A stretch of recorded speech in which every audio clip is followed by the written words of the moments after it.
मनमाडमध्ये शेतकऱ्यांचा संताप, सातबारावरील एमआयडीसीचा शिक्का हटवण्यासाठी धरणे आंदोलन, सामूहिक आत्मदहनाचा इशारा, अनकवाडे आणि सटाणा येथील शेतकरी प्रशासनाविरुद्ध आक्रमक, अधिकारी राजकीय दबावाखाली, शेतकऱ्यांच्या जमिनीवर एमआयडीसीचा अनधिकृत शेरा मारल्याचा आरोप, घर पाडून संडास बांधताय का, भूमिहीन करण्याच्या निर्णयावरून मनमाडच्या शेतकऱ्यांचा संतप्त सवाल, दोषी अधिकाऱ्यांचे निलंबन करा, मागण्या मान्य न झाल्यास शेतकऱ्यांनी पुकारला एल्गार.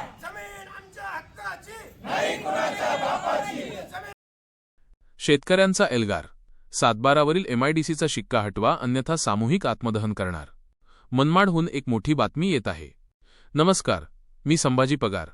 आपण पाहत आहोत लोकशाही माझा SP न्यूज इंडिया. आपल्या घामातून सोनं पिकवणाऱ्या शेतकऱ्याचा सातबारा हा त्याचा स्वाभिमान असतो. पण जर याच सातबारावर प्रशासनाने एमआयडीसीचा शिक्का मारून त्याचं अस्तित्वच धोक्यात आणलं तर? असाच काहीसा संतापजनक प्रकार मनमाडमध्ये समोर आला असून आज अनकवाडे आणि सटाणा येथील शेतकरी आक्रमक झाले आहेत.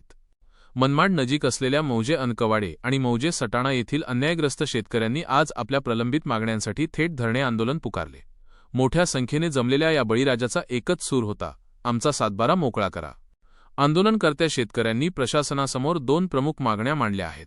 पहिली मागणी म्हणजे शेतकऱ्यांच्या सातबारा उतार्यावर असलेला एमआयडीसी चा शेरा तात्काळ रद्द करण्यात यावा. तर दुसरी मागणी म्हणजे उतार्यावर अनधिकृतपणे किंवा चुकीच्या पद्धतीने नोंदी करणाऱ्या संबंधित अधिकाऱ्यांची चौकशी करून त्यांच्यावर निलंबनाची कारवाई करण्यात यावी. आंदोलनस्थळी उपस्थित शेतकऱ्यांनी प्रशासकीय अधिकाऱ्यांवर गंभीर आरोप केले आहेत. प्रशासन राजकीय दबावाखाली काम करत आहे असं म्हणत शेतकऱ्यांनी आपला संताप व्यक्त केला. यावेळी एका शेतकऱ्याने व्यवस्थेवर प्रहार करताना अत्यंत मार्मिक मत व्यक्त केले. ते म्हणाले की आम्हाला भूमिहीन करून दुसऱ्यांना रोजगार उपलब्ध करून देणं म्हणजे आमचं घर पाडून संडास बांधण्यासारखा प्रकार आहे.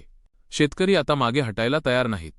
जर प्रशासनाने या मागण्या मान्य केल्या नाहीत तर आम्ही सामूहिक आत्मदहन करू असा काळीज पिळवटून टाकणारा इशारा या अन्नदात्याने दिला आहे.